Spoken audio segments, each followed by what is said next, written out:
a stop. My goodness, what a save. What a save. What a glove save there. What a stop. Looked like a sure goal. You talk about an A-plus save and maybe the save of the night. Welcome to the Goalie Science Podcast, the podcast where we try to bridge the gap between goaltending science and peak performance. I'm your host, Dr. Jamie Phillips, a physical therapist and goalie performance specialist. I'm joined as always by Dr. Ben Cernick. Whether you're at home, at the rink, or in the car, grab a cup of your favorite beverage and let's drop the puck on this week's episode. Hello, everyone. Welcome to the Goalie Science Podcast. It's true. I'm back. Ben Cernick here with Jamie Phillips and Derek Bujan. Before I invite Jamie or Derek to speak, I'd like to get ahead of the previous allegations of the last two episodes where Jamie texted me at 9 a.m. on a day where I was at Thanksgiving with my family, followed by Jamie texting me again at 9 a.m. when I was at a wedding reception for my own wedding.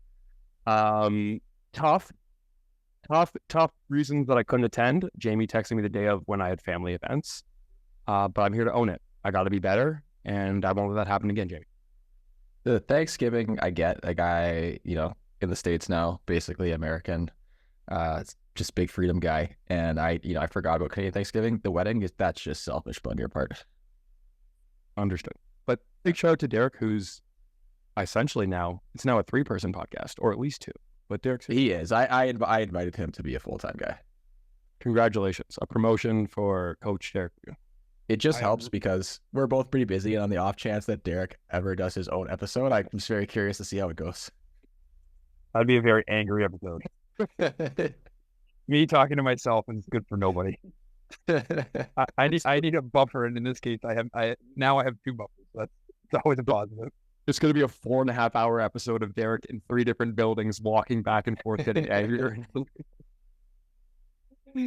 Well, to talk about angry and anger, we in our goalie science now group chat. Sorry, Albo. We were talking about a lot of different the youth hockey stuff, which tends to be the majority of our conversation because, well, Derek is the father of a youth hockey goalie and is also coaching. I'm the director of a youth hockey organization, and Ben is in charge of research when it comes to youth hockey development. So that's what most of our topics are around. But Ben, you were heated. Nice to see a little bit of fire from your side, especially after a 2-week absence. So, Ben, let's kick it off. I don't know if you want to start with a call to grind my gears or just like the what's on your mind, but you came out and you had like a 3-tiered or 3-bullet pointed text. I thought it was really good because they were all good things, but I didn't agree with all of them. I thought it'd be a great place to start. So, Ben, kick us off. Yeah, so let me give some I think, critically important background information in this context. So, those who have been listening to the podcast for a while will know that I'm a PhD student at Ontario Tech University. My research is focused on exactly what Jamie said. It's understanding youth hockey development, comparing it at an international level. So my PhD is in partnership with the Swedish Ice Hockey Association and USA Hockey, and which is great. I'm like super, super excited to be able to work with some really incredibly smart people in their departments. But it is, again, what I spend most of my time doing is reading and researching and writing about this topic. So it's something that's like near and dear to my heart, especially because I coach a lot of youth goaltenders when I'm not working at the university. But yeah, I did send a scorching text the other day as it was relating to like, what do I think is the biggest hurdle with youth hockey in Canada and the US and in North America, really. I also wanted to put in the other caveat here that we're going to be talking about hockey systems today.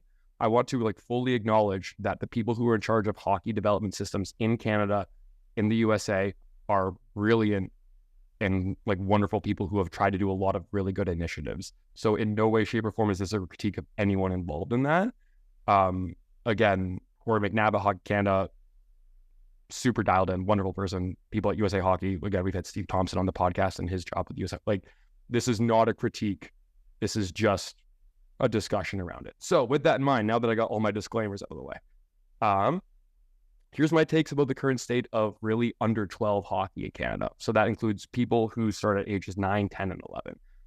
First take, I do not think we should play full ice 5-on-5 until basically U12, arguably U13. That might be a little late. We'll call it U12. I do not think that U10 or U11 hockey should be full ice. And I'm just going to leave it there, open to discussion. First topic. Who's you want to go off? Because you're probably the best one to talk to this because you have a child at that age. I don't know if I agree or disagree. I think seeing both half ice last year, and obviously it's a goalie podcast, we're talking about, like, we're going to kind of primarily discuss the goaltending part of it. But like my son played on a very strong half ice team last year, and when we played half ice, he would average about 12 to 20 shots a game. When we went to full ice, he got 2. So like, as selfishly as a goalie developer, yeah, like to me, he was still protecting a full net, still getting shots from scoring chance areas in the slot. So to me, it made absolutely no difference, and it made the game a little bit quicker. So yeah, I'm all for goalies playing half ice. As a coach, like if I'm coaching, the only thing I didn't like about the half ice was the switch halfway through the year, and that was really my only critique. That and just not using pegs. Like in the OMHA system, us not using pegs until January 15th, and that because of safety issues, and then all of a sudden, hey, January 16th, hey, pegs are cool now. That doesn't make sense to me. But I mean, yeah, I think from the goalie side of it, there was not too much of a disadvantage to playing the half ice hockey. At the goalie side, I don't think there's really any disadvantage. I think the only I agree, Ben. We've talked about this a couple of times, and I do agree. Just because you are going to get more shots, and I think repetition, exposure to different chances is going to be very important. And having a full ice exposure to situations on a full ice isn't going to make that much of a difference, especially the kids are so small, and a lot of them are playing on a full size net where like the net's just so it's almost comically big. That's my next point. Yeah, but the net is that too. But it's more, you just get more shots, and that is what you need as a young athlete, is that exposure and repetition to different scenarios. And also, I'm going to tie in a little bit of players where I spent all yesterday watching everything from U12 up to U12 girls up to U18 boys the whole day. Wife with friends, so green light for me to sit around and watch hockey. Problem solving with players is the biggest issue that a lot of players have. The kids that are really good, but are also typically the kids that are doing like a lot of skill sessions and they're with coaches. But the ability to beat a player one-on-one or understand. And then the goalie side of it, things like even just head checking and stuff like that, which, yes, as coaches, we need to reiterate that, but they need to be able to do that under pressure in the different scenarios where it, I don't want to say it matters, but it's, the scoreboard's on and they get that. The more of that, the better. The smaller the zones, the better. And if the kids are able to practice with some full ice, in my mind, I think that is adequate enough till that age where they can break into it. But that's just my thoughts on the matter. Yeah, I mean, like I mean, I think we've all worked with enough under 10, under 11, under 9 goalies at team practices. Again, this is never meant to critique volunteer coaches. Like I'm very thankful they exist, but you go to those development practices, and I listened to the episodes where I wasn't on. I really enjoyed listening to both of you talk, actually, the past couple of weeks. But there's objectively, like, again, even full ice practice, I'd argue at those ages is unnecessary from a development perspective. And the reason why is, one, they are so little. Like, they are so physically small. Putting them on a full ice, like, they don't take up that much space. You can do a lot of really good stuff in half ice. In Europe, they go cross ice because, again, international service is a little bit wider than what we have here, obviously, with 100 feet wide. But again, they just don't take up that much space. And Jamie, you said problem solving. Derek, you said opportunities. You're going to see more of that in more contained spaces, in tighter spaces. You have to be quicker with problem solving. You have to be quicker with your decisions because you have less time and space to just skate pucks out, right? That will make the other thing too. Yeah, go ahead. The other thing is, because it's a smaller zone, it's exposing the goalies to a higher level of traffic earlier. And I feel like that's one thing that last year, I could see the difference between, say, my guy who got to play both with some other peers that just played the full ice, was now that there's a little bit more traffic, he's able to kind of handle that traffic because of the half ice. Because of the smaller surface in the end zone, it did create more traffic, and his ability to have to fight more sight lines and find pucks and learn how to handle. Because, like, as developers, we understand that as you get older, traffic and screens, and that doesn't get any easier. It just gets harder. It gets way harder. Yeah, they get bigger. They get more willing to go there because it's a skill. They get better at tipping puck. They get better at understanding how to eliminate the goalie's eyes. So for any goalie listening, today is the easiest it will ever be for you to fight through traffic, no matter what level you're playing, because tomorrow they're going to be better and bigger and faster and stronger and better at tipping pucks. And that was one thing that for sure that people kind of overlook, is like, for a young goalie to learn to fight through traffic in the smaller ice was huge from that time last year. I think that was the first thing I said when I played my first American League game, like after playing half the season in the coast, where honestly the screens aren't that great in the coast. Probably because, well, basically guys aren't getting paid enough to really want to eat a ton of shots. Like, just the reality of it. And also they run 3 lines. So like there's just not a lot of bodies. But when you get up to the American League and then like the NHL, like, you don't, in zone shots, you don't see them. The only shots you maybe sort of see are if your defenseman does an incredible job boxing out, or it's off the rush and the guy kind of pulls it outside the D-man's legs. Everything else, you have to work so hard to see it, and then when you do see it, it's tipped. Like, every time it's tipped, and then it's almost like, this is just ridiculous, but it's the truth. And kids are getting better and better and better at it. And I mean, I'm partnering with a Swedish company to get screens and stuff, because I do screens all the time. Because one, it's a nice different constraint that I can use, especially if it's just me coaching. But two, the same thing. Like, most, I'm gonna say, like, my young kids and stuff, it's foundations. But once we get to like my U14 AAA kids that have all the basics, we need to, how can we develop those basics beyond and make everything a little bit more challenging? Screens off rush, screens in zones, everything screens, picking up traffic, because they understand how to stop the puck. Now, can they stop a puck with a flash screen? All the things, can they tip it? And so, like, hammering home screens, and we'll already talk about those products once I get them, but it's just having screens available at the rink. And our Fox guys, you know those like tripod ones?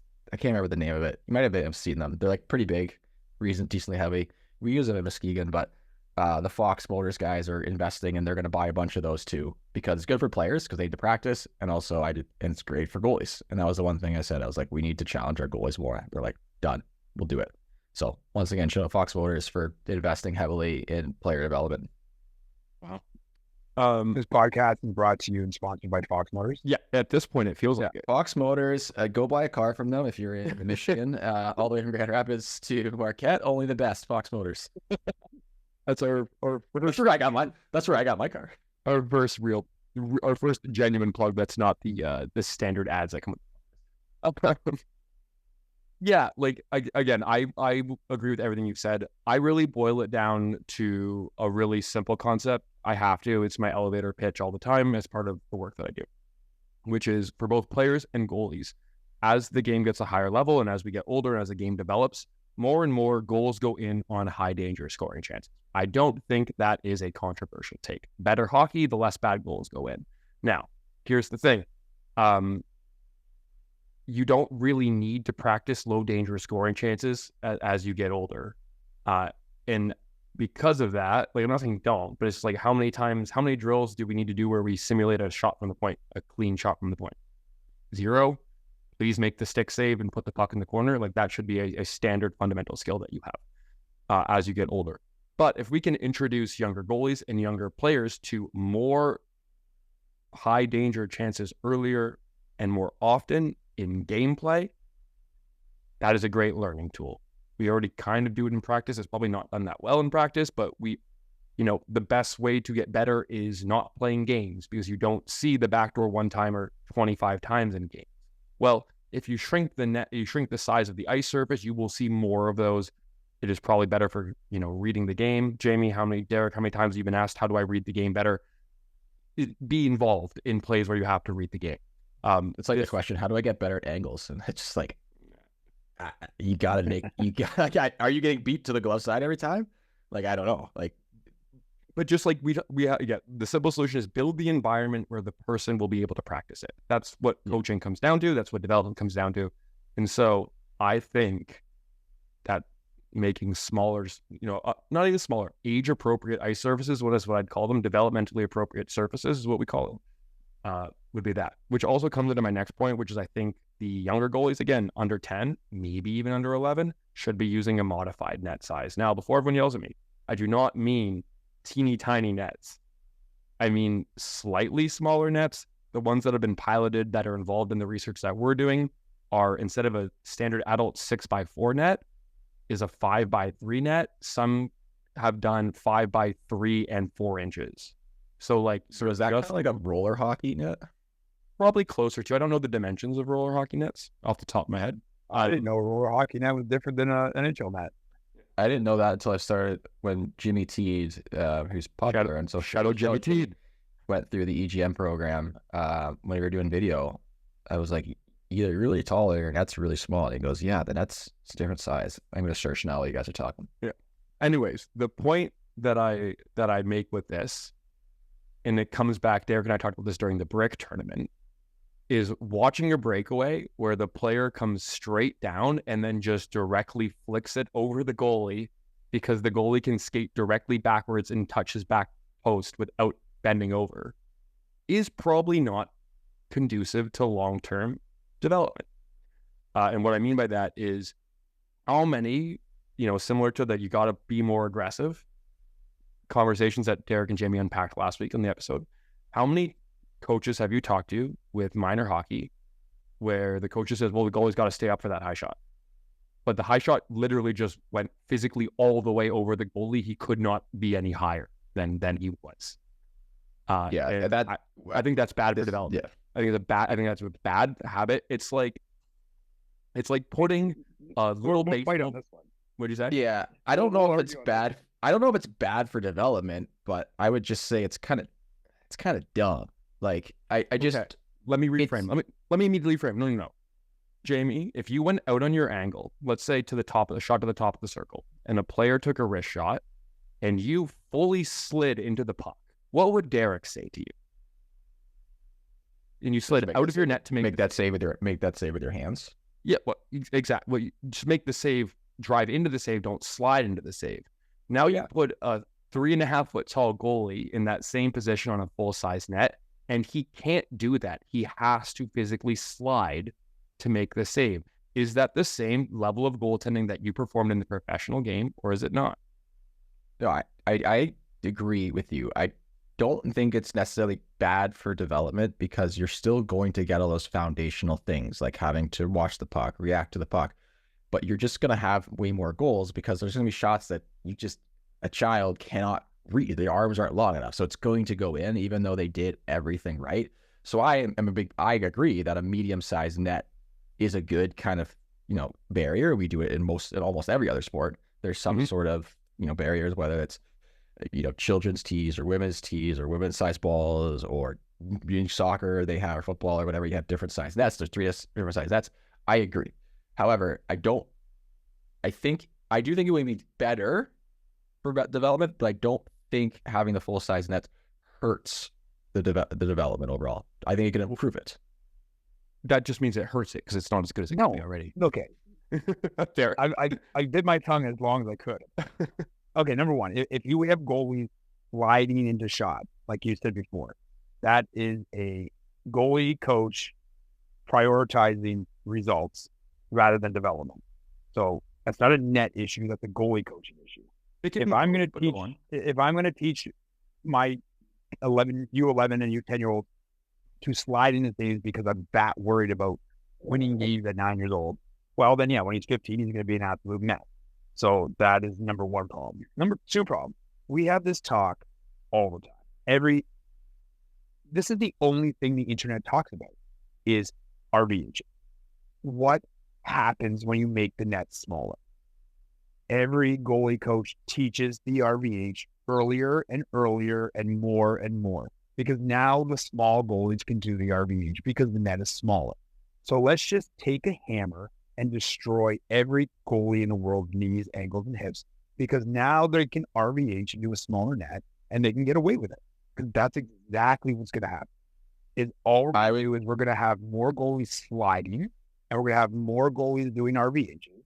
And those foundation years that you guys love to talk about, where we work on skating, and tracking, are now replaced with RVH and sliding and trying to be more of a blocking goalie because the net is smaller and they can do that. So it's complete poppycock. I would disagree. Hold on. Sorry, hold go on. ahead. Go ahead. No, yeah. The reason I'm going to is this is, again, in this conversation is exactly why this is a study we're doing right now. I'm in data collection on what goalies do in little nets. It's literally a project we're working on. We're hoping to share some preliminary results around World Junior time.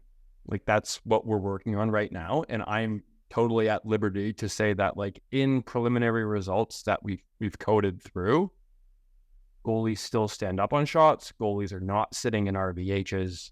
Like, none of that's happening. I'm watching little goalies sit in RVHs on big nets. That's what I was. I was going to say coach problem too. I was going to say that's a goalie coach problem. However, because someone asked this, they're like, I get this a lot. When do you start teaching RVH? And I try not to until they're of an adequate height. The problem is they're just going to do it anyways, right? Yeah, they watch the NHL. I think that regardless of net size, kids are still going to use RVH. They're going to use it incorrectly. If the net is smaller, it probably will be emphasized more because they will make more saves. But I don't think that would curb the RVH issue and price, because basically it just everyone's not trying to say it. A lot of people teach it incorrectly or just be like, this is what we do, and then the kids just get burned every time. But also on the injury side of it too, it's like is it going to affect all the kids? Probably, but we also can't say definitively that that's the problem, because we know that it's not going to help. It's not going to help. But you know what else is going to help? Doesn't 700 shots of flow of game of butterflies and all that stuff doesn't help either. So that's the nuanced side of it. But that comes down to it. It ultimately comes down to a goalie coach problem. I am gonna, but that's an issue. That's a global issue. And it is a global issue, but the net size isn't going to have any, because I watch as many hockey games as you do, and the kids are just doing it all the time, and it's not good, and they're all getting beat. And yeah, but then when they come to us, right? So you take this kid who's overusing his RVH, and then he comes and coaches, like, trains with us, and we're like, hey, you got to stop using your RVH because you're getting beat on this big net. And he's like, yeah, I'm giving up a lot of goals because I'm in an RVH. Well, now, hey, I'm not giving up those goals because the net is that much smaller. So the buy-in factor for us from these smaller goalies won't be there. Because, yeah, they see Vasilevsky do it. They see Sorokin do it. They see Shesterkin do it. They see all these guys do it, and they want to do it. But then when we have to have an actual conversation, be like, this is why they can do it and you can't, there's no buy-in there. You're out of your mind if you think those kids are going to be like, oh, yeah, okay. No, they're just going to go to the next guy who will just teach them RVH the whole time. They're already doing that, though. Yeah, so can I just... They're already doing that. I'd like to just point out one thing where, Derek, your first comment was goalie sliding this stuff is a goalie coach problem, not a net thing. And then your next point was RVHs are going to be a net thing, not a goalie coach problem. You did the same argument against yourself. No, that's not the same argument. Because someone situations, it matters for both. No, because they don't even have to go to a goalie coach to do the RVH. Yeah. But it allows them to get away with it. I don't think sliding into shots, I don't think they're going to get away with it. Like, I think if they're sliding into shots, they're still getting scored on because their body's going to move slower than their hand. So, like, I don't think I agree with that. I don't think there's a performance result of shifting or sliding into shots where they can move their hands faster anyway. So the sliding doesn't matter because you have 6'7" guys sliding and they're still getting beat. So I would agree on that side. But again, like the point, my point is more around at the end of the day, if the net is more similar to the net that they will grow into play, right? If they're a little goalie in a little net, they'll grow into a bigger net as a bigger human. There is less, and again, I know you have both experienced this, where goalies will hit a growth spurt, and then they will have to play a completely, you have to like unteach them stuff that they did when they were smaller in a bigger net. Correct. We all deal with that, right? At 13, 14, 15, sometimes younger for women and girls who grow puberty earlier, we have to be like, hey, okay, you don't need to do that anymore to stop that. That's where there's probably like a learning advantage to the smaller net, because there's probably less of that like unlearning behavior that's necessary. I agree. Look, there's no perfect solution to anything. I want to make that point really clear. Like, none of this is like, this will fix X. No, this might slightly improve. Jamie said it before, right? I appreciate the points backwards. Like, yeah, it's not perfect. Might be a little bit better. The current system's probably not that bad. I don't think the current nets are like causing injuries. I still think the current, we do, Derek, you said that you did like a workshop with an organization. We do open workshops with a couple minor organizations. We have like first-time goalies, never put on the gear before, like doing RVHs when the puck's in the corner because they've seen goalies. So that's a neat. That's not lie about it. It's pretty cool. But that's never been coached. Now, is it a good RVH? No, it's like a Tukarask shin and post, back leg up thing. But And they're doing it without coaching. Like, there's no coaching involved there, and they're already doing it. So like that's the issue that I run into, is they do it anyways and they want to do it. So I don't emphasize it until they're of an appropriate height that it makes sense. There's a difference, But I do I introduce it to the kids. I'm like, if you are going to do it, this is how, but we are not going to practice it. So use it at your own discretion. Here's how I'd like you to play it. But I'd rather them learn how to get their toe logged, how to do this, and like we talk about it briefly, and then once they hit a reasonable height, okay, now we can get into it. There's a difference between doing it and then training it. agreed. Right? Totally And if you go agree. small Yeah. on that, it's going to be trained more. And you cannot tell me otherwise. There's no way. But then it's It would it will be trained more, but it will be trained more, but it will still be done the same amount, if that makes sense. No, it won't be, because they'll be trained more. So they're going to be doing exponentially more. And now it's going to be less key pushing, less shuffling, less edge work, because they're just doing RVHs. The amount of time goalie coaches will turn into training an RVH will take away from all those other skill sets. Yes, I agree with that part. I don't know if the net size would change a lot of that. I don't know. If anything, make the net a little shorter. Keep it as wide. Just make it shorter. Make it bigger. they've been saying that for years. We need more goals. All right, moving on. This was Hey, hang on, one last thing. Like, I understand. Okay, I think making the net smaller will also change a little bit of angle, but that's easy to fix. Like, we just fix that. They get home.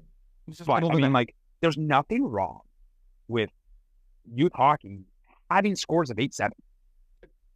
Right? Like, kids like scoring. We need kids to like hockey. We want these kids to play hockey and enjoy it. And going to smaller net is going to take offense out of the game, which is going to take enjoyment out of the game. Let the kids score. Right? I had a hang on. But we also sorry. let their no. As I say, we have there. Yeah. Okay. Go. Right? Like, I'll go the there. net is big. The net is big, right? Like, Yeah. Like we like the U10 AAA team that I'm working with. We have two goalies that are 4'3", and they're protecting the same size net as 6'6" Andre Vasilevsky. I understand that they're going to get scored on. Cool, right? That's okay because it's not soccer, right? Soccer's soccer. Sorry, guys. Like, I like scoring. I like the kids. When the kids score, they love it. Like, when a kid scores, he smiles, they celebrate, right? They jump in the glass. Let the kids enjoy the game. Don't take out scoring.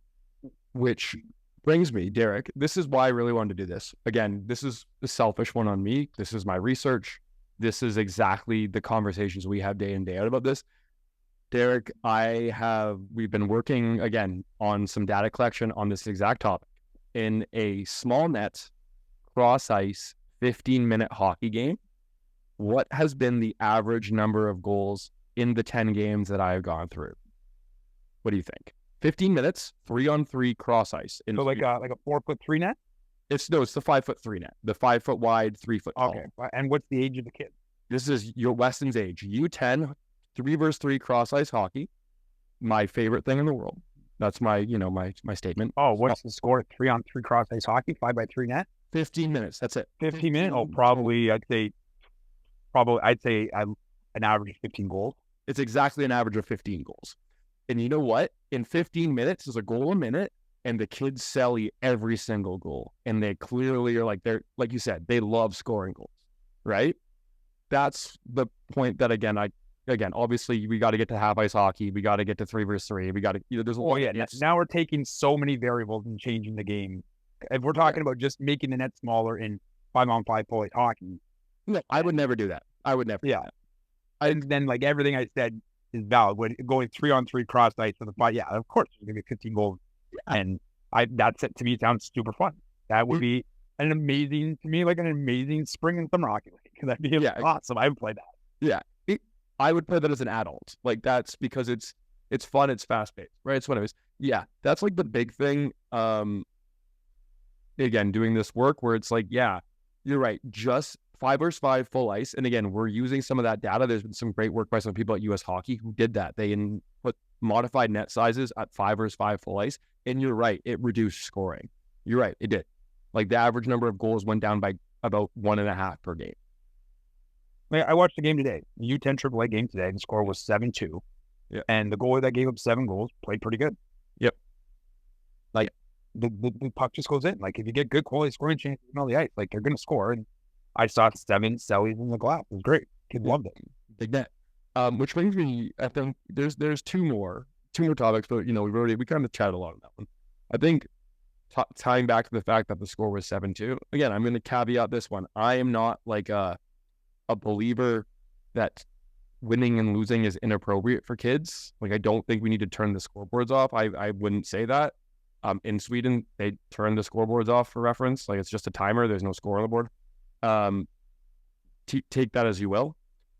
But I think in North America at this age, we talked about it a little bit before, we take outcomes way too seriously. And Derek, you made a comment about like goalie performance, like you're teaching outcomes over proper goaltending that's going to translate long-term.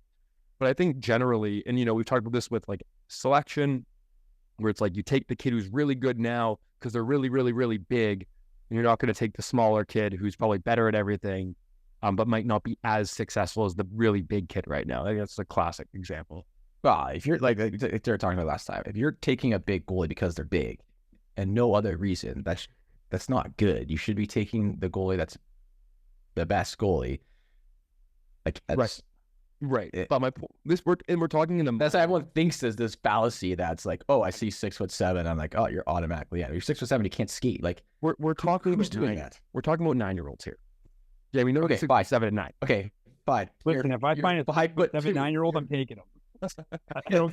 Sorry, small goalie on me. If I find a 6'7", 9-year-old, I'm taking him. But my point is, and this kind of ties in, and Derek, you made mention before the episode that we wanted to talk about this, is that there is discussion, at least in Ontario, of moving to completely open borders. And so what that means currently for travel rep hockey in Ontario, you are basically assigned to a local hockey center where if you'd like to play AAA or AA, you have to go there based on your postal code. That is the way it works for like high school, pretty much everywhere in the world too. But that is what we currently do in Ontario for hockey. Now, there is discussion about eliminating that. So if you live in Hamilton, you can go freely play in Toronto without having to get 4 releases of every other center along the way, basically.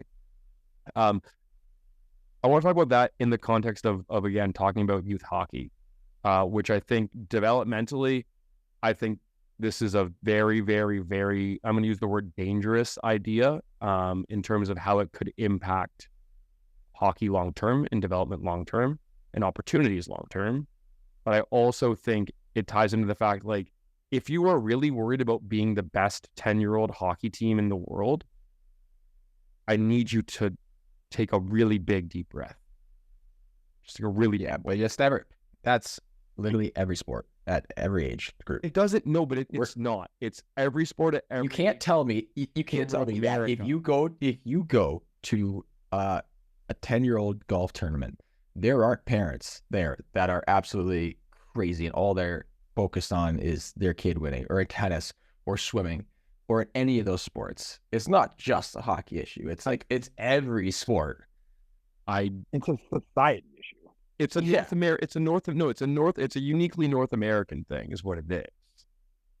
Like it is not this way other places. Like, let's make that like very clear. Yes, Jamie, it might be You're like telling me it's not like that in China, where they genetically test you, nope. and then you are put into this sport and paid. Nope. Come on. We are not talking about state government sport policy here. We're talking about youth hockey. You're telling me in Turkmenistan that they are picking the best athletes. Turkmenistan sport policy. That's a bold claim. You couldn't name 2 cities in Turkmenistan. I can't. Keep the train on the track. I think this is a good topic, and we're just going. We're going Yeah. cuckoo. So again, like I said, I think the biggest part of a problem we see in youth hockey, part of the reason that I think we prioritize short-term success over long-term outcomes. I think that is something that we've all seen as coaches, we've all seen as players when we've been a part of it in different ways. And I want to just open that up in the line of discussion around the same thing with open borders. So Derek, you're the one who kind of wanted to speak about this. I wanted to just set the tone. Please refrain from talking about state-sponsored child stuff. Okay. Well, I think like any parent who's kind of living in Ontario that's listening to this and like their mind is blowing right now.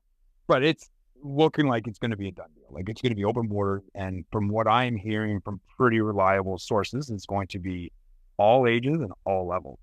So basically, think girls hockey. That's the way it is currently in the OWHA. It's just go wherever you want. Now, I don't know anybody who thinks this is a good idea. Like I don't know. I think people think it's a good idea until we start talking to them and saying like, this is what's going to happen. And then they're like, oh, I never thought of that.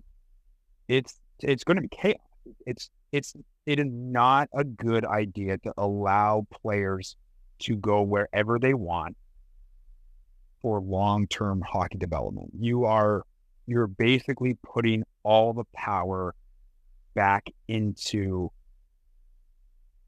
the parent of the elite player, basically.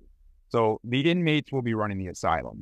Like any hockey coach is going to be neutered, basically. Like you're neutering coaches, is what it is. Like if you want my kid to play, well, then he's got to play on a line with Jimmy, and he's got to play center, and he's got to be on the first power play unit, or we're going to just go to the junior Canadians. You can't stop it. Okay. So now what? Like it's chaos. And we've all been around the game long enough, and we know kids at 9 years old who will go to Toronto. And by the time those kids get into the prime development and kind of performance years of like you 15, 16, those kids are burnt out. Like it's not a good idea to take your 9-year-old to Toronto and drive 2 hours each way, fake your separation, fake your schooling to play in Toronto.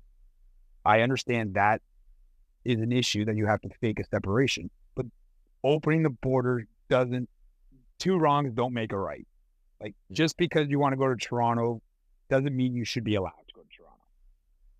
Yeah, and I want to tell an important story that I think, Derek, you've probably experienced this. I spend with our athletes, like I work a lot in women's hockey, and so in Ontario, like Derek said, open borders, you can go wherever you want, has been a thing in women's hockey for a long time. I want to paint the picture for you. The season starts about in September for our women's U15, U18, and junior players. So they are from before high school and into high school. They are talking to us, panicking about not having a spot for next year in November. 6 weeks into their season, they have played less than 10 regular season games, and they are freaking out because they don't think they'll have a spot for next year. They've played less than 10 games. This is what open borders will do to boys hockey, along with everything Derek just said. Yeah, so you have a kid in November that knows he's not playing for you next year because he's going to the Vaughan King. It doesn't matter what you say to him for the next 55 games of that season. He's not going to buy in. He's not going to be as coachable. Now, the kids that aren't coachable aren't the kids that are going to be there at the end of the line at you were 15 and 16 anyways. But we should be able to coach kids and not have to cater to the parent. Mm-hmm. Yeah, I don't know. I think I agree that it's a bad thing, and we're going to create, super teams and bad teams, and it's really going to be black and white in that sense. Or I assume it's going to be black and white. But I think it was exactly the only one I had was what Derek said, where you're going to get kids that are going to leave, aren't going to listen. The parent, like for minor hockey, it's mostly the parents. The parents are going to be demanding this, demanding that. And that's the one to add in. I think we'll probably talk about it next week. We're talking about the NCAA and the CHL. Hockey is going to be very different in the next 10 to 15 years or sooner. I don't know. I get asked this all the time. I don't know what's happening or what will happen because, like Derek said, it's becoming lawless, and eventually it's going to become so Wild West that I think it's just going to revert into new organizations because there needs to be some rules in place and all these things. But having athletes where you can't coach them or you can't give constructive feedback because you're worried that they're going to leave, or you're worried that something's going to happen, all of a sudden they're gone, or you put all this time and effort and time resources and financial resources into an athlete, and all they do is just go somewhere else because they think the grass is always greener, or someone else in this side promises. And who knows, maybe are we going to start to pay families now? Like you just like it. And I say that hypothetical, it sounds funny, but one, it already happens, but two, it's going to be like it'll be less of an open secret and more of like, this is just the absolute reality of it in minor hockey. So I don't know. I just know that it's no bueno. It's not good. Yeah, and the one thing that I think ties into this, and it ties into like my thoughts around like I think we need minor hockey to be I'm talking minor hockey as in U10, U11, U12, that range. Basically, like we always say, like Derek always says, before U15 and U16, before high school. The open borders will, like you said, Jamie, like you said, Derek, will create super teams really early where, the best players want to play the best players, so they go. And what's going to happen is you're going to have a number of organizations that will very generally not win a game in the leagues they're in. There will be multiple teams that will, lose almost every game, maybe tie a game and win a game here and there. But what has been happening in Ontario in the last decade with those organizations who have had low enrollment, so low child attendance, which will happen if you have open borders and then people don't show up. You'll have low attendance, you'll have low enrollment, and you'll have, since we care about it so much, low performance. And what that ultimately will lead to those centers folding. Will it though? Because yes, no.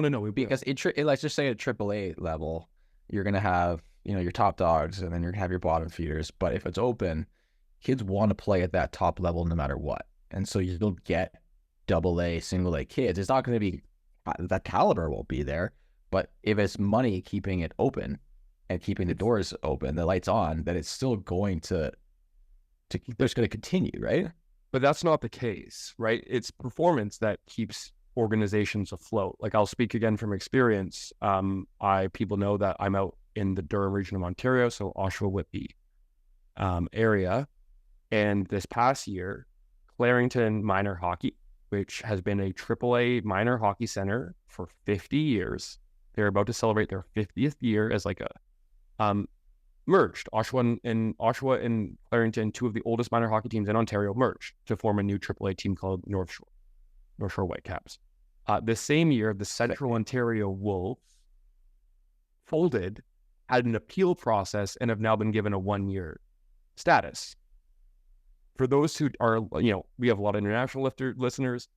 Central Ontario is a center that is massive. It covers basically like 100 kilometers north, east, and west up in this central part of Ontario. And without that center, you are driving 2 hours to your nearest center. Minimum, pretty much. So Jamie, you're saying, well, there's people who will fill in. There will be, but with open borders and more centers and more people prepared to go elsewhere, you won't have people doing the reverse. We've always had people who are happy to go from Hamilton to Toronto, but the people won't be as happy to go Toronto to Hamilton. Like that. I think you would be surprised. I think on that side you would be surprised because I look at it from like here, so West Michigan to, here in Grand Rapids, we have kids, one that will go and play on the east side, so the Caesars, the Honey Baked, they will drive the 2.5 hours. We have kids that will drive the 4 hours from Chicago or 4 hours from Indiana or somewhere else in Illinois to come play. And we have kids that will drive elsewhere because of that reason, where they think Honey Baked or Victory Honda's better. They leave and they go play over there, or they got cut and they go drive over there. I think it's going to happen both way. I think teams will fold because I do think the performance side of it, but I think at the start it will be held up just based on money and numbers because you're going to get those kids. And I'm not saying it's going to be an immediate fold. That's not what I mean. Like, I'm not saying like open borders, 10 centers full. That's not what I'm saying. It's going to be 3 to 6 years into open borders when, for the 15th year in a row, X team or 5th year in a row, X team gets thrashed every game because all the, the 6 or 7 best players from that region go somewhere else. And ultimately, or they develop a good player and they're gone. The London Junior Knights. Yeah. Right. And so here's the thing though, is development, again, in minor hockey is primarily led by volunteer coaches. Maybe this would lead to paid coaches or more. There's already paid coaches, more paid coaching positions. Fine. But the youth development is controlled by those people. And so if there's less incentive to have youth coaches. Now, the number one reality is that in the last 15 years, Jamie, since you and I played minor hockey, there has been over a dozen centers that have folded in Ontario. Like hockey is down for a lot of reasons. Participation numbers are down. It's very expensive. Yeah. But like we're already seeing performance closures and we're not doing the wild thing yet. Right? We're still just doing the parents fake a divorce thing. Yeah. Right. And, right. And the biggest thing I was thinking about when Jamie was talking about all these kids coming from is anybody looking at the social aspect of these kids? Like the one thing about playing, the OHA's kind of slogan for the last 20 years was what? Hometown hockey, right? Like that was, and we're just, never mind. But like it's crazy it's crazy the like 360. But if I'm thinking about this in terms of as a father of a son who's pretty shy and slower to like really open up in a group, is right now he's playing in Hamilton. We're from Caledonia. We're the only family from Caledonia in that center.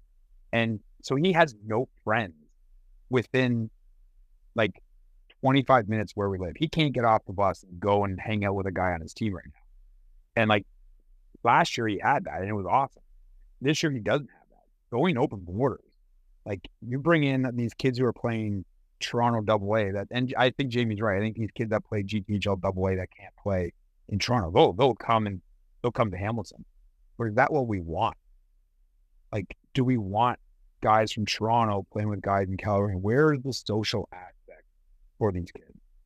I think, but you're that's a great point. Right now. It's a great point. I 100% agree, and that goes again. We talk about you're talking about my thoughts on academies and all that stuff, Zoom University things later, but Zoom high schools later.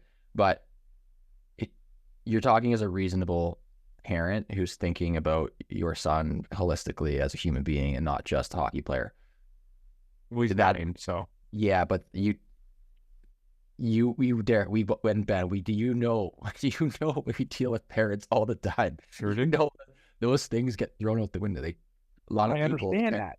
They don't care. But I would it's the responsibility of the OHF to protect parents from each other, like from themselves. Protect kids first of all. Like protect kids first. That's way better than what I said. Yeah. But sorry, I gotta interrupt. But this because when Derek was talking, because I as myself, you played reps your whole career. For me, until I was brutally cut. I was in a tough spot where I never once made my home center. I never once made the Hamilton Bulldog, even when I was better than the other goalies objectively. So what's the happy medium? Fortunately, I had coaches that were nice enough to they say, yes, you can have your F1, but they didn't have to do that. Is it, you get 3 centers? Like What would you guys implement as a solution hypothetically? Be like, okay, everyone has the 3 closest centers. So Weston, he gets Hamilton I'll Steel, go Niagara quick, North. 'cause- Go. Yeah, I'll go quick. Then Ben will have way more information and intel on this. I think there's never a perfect situation. Like it's never going to be perfect. But I honestly believe like you go to your home center. If you get released from your home center, then you can go wherever you want. But I think you should have to go to your home center. Mm-hmm. And if your home center releases you, then yeah, okay, now go where you want. But you should still have to go to your home center. And I believe that is the best solution. But I mean, nobody's asking me, so. No, again, I 100% agree with Derek. I think that from like a current system level with what we have in place in Ontario and a lot of places have this too, that is the best or the least worst option that we have is you are assigned a center.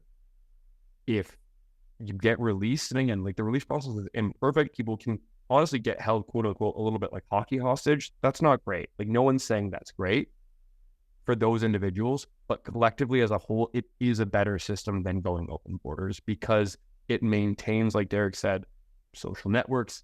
It maintains some semblance of not having the expectation of families who drive 2 hours to the center that they can find that like will suit their kid.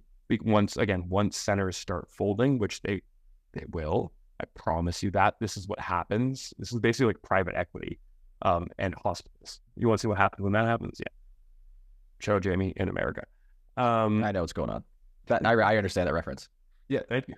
Right. So that's the thing.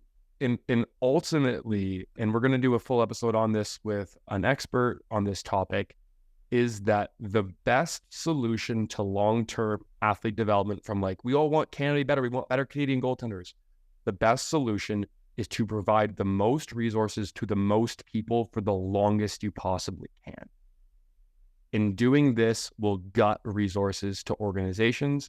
It'll gut resources to hockey generally, except for the top feeders, which will be great. You know what I mean? And the thing is we already have that. The top tier programs, we already have people who are getting mega releases and traveling to top tier centers in Ontario.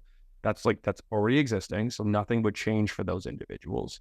There is a reason that every player on the Junior Canadians and almost every player on the Marlies gets drafted in the OHL draft every year, right? These things are already there. There's just a few more checks and balances holding the rest of the province together.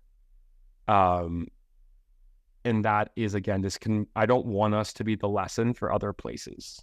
You know what I mean? Like, and again, I cannot say this enough. There is a really good example in 15U women's hockey or girls hockey, which is, again, grade 8 and grade 9 girls.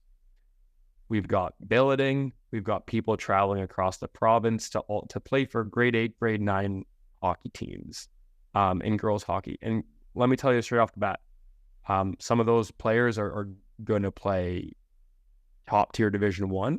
They'll wear the Canadian flag or their American flag on their chest at the U18 level at a minimum. But it's like, this is in you know what? You look online and they win every game 10-0. It's super fun for everyone else. And the problem that we forget is that the people on the losing end of 10-0, there's some good players there who are going to eventually also potentially play good and meaningful hockey. But they need a spot to play.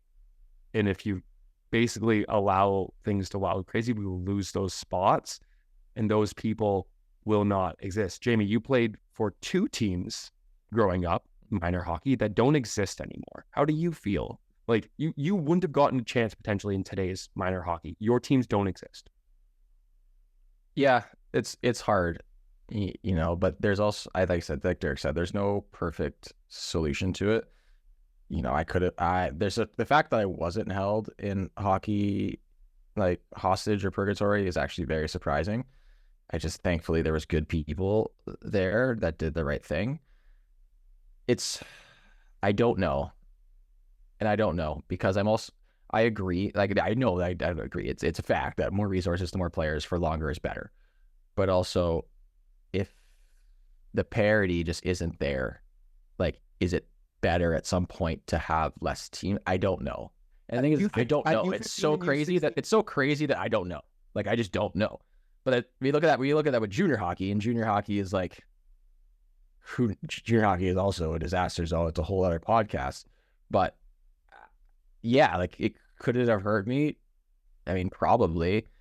But also maybe not. Like, I can't go look back and say, like, I couldn't have, maybe I made those teams. It's hard to say. I don't know. But also my dad was willing to drive a long way. So my dad, you could pencil him in as one of those people that was willing to drive the time that it took to get for me to play at the level that I was capable of playing. Yeah, shout out Bob. That was only at U15 and U16, not at U9 and U10. Yes, which we agree of. I don't know. It's all of hockey is very messy, very, very messy. Maybe we agree on that. Yeah, I think, like, and again, maybe we're going to kind of wrap up on this thing. And I've been really, really thankful for the discussion. It's nice to, like I said, I appreciate healthy debate is the best way to put it. Like, I'm happy to be proven wrong. That's how you grow as a person. Especially, I don't think anyone was proven wrong. It's because there's so many hypotheticals we don't know. We just don't know. Yeah. And like, I'm also, again, like, I'm not opposed to at U15 or at U16. Yeah, then the centers do reduce a little bit. I'm not opposed to that. Like, I'm not. I understand that at some point, sports is a funnel.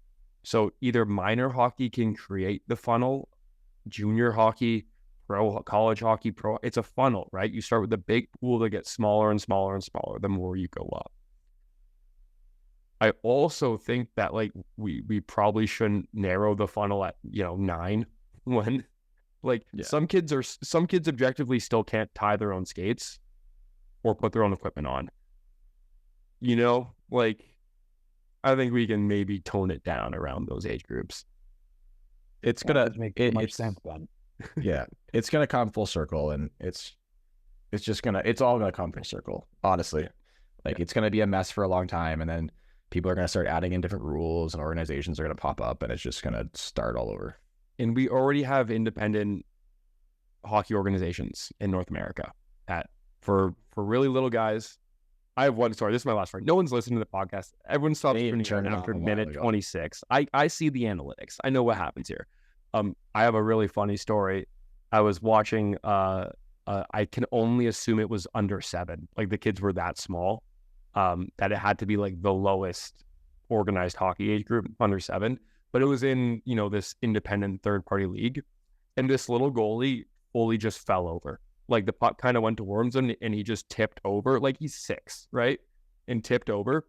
2 coaches on the ice skated full speed to him, screaming at him to get up. Like,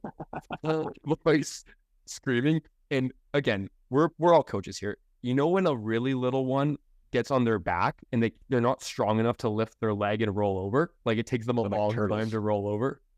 Like, this little guy, like, fell over soccer save style on a shot, like, dove with his head, ended up on his back, 15 seconds, 20 seconds to get his leg up over. And there's 2 adult men screaming that you can hear it in the whole arena. And I was like, guys, you'll get there. Like, he was 2 feet tall. Like, he was using 18-inch pads.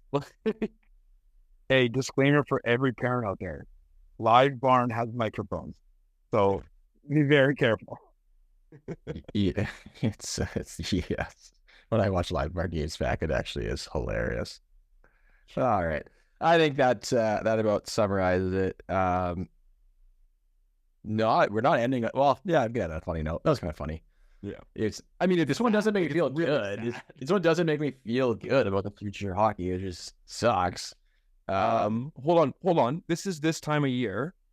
Does anyone have any big shout outs to goalies who have recently had some exciting news? Whether it's like, first junior game, first college appearance. Let's do a little shout out round at the end. Anyone got any good stuff? I got one. Say yours. Shout out to long-term Carlsbad goalie school student Riley Eno, playing at Franklin Pierce. Got her first minutes this weekend against Brown.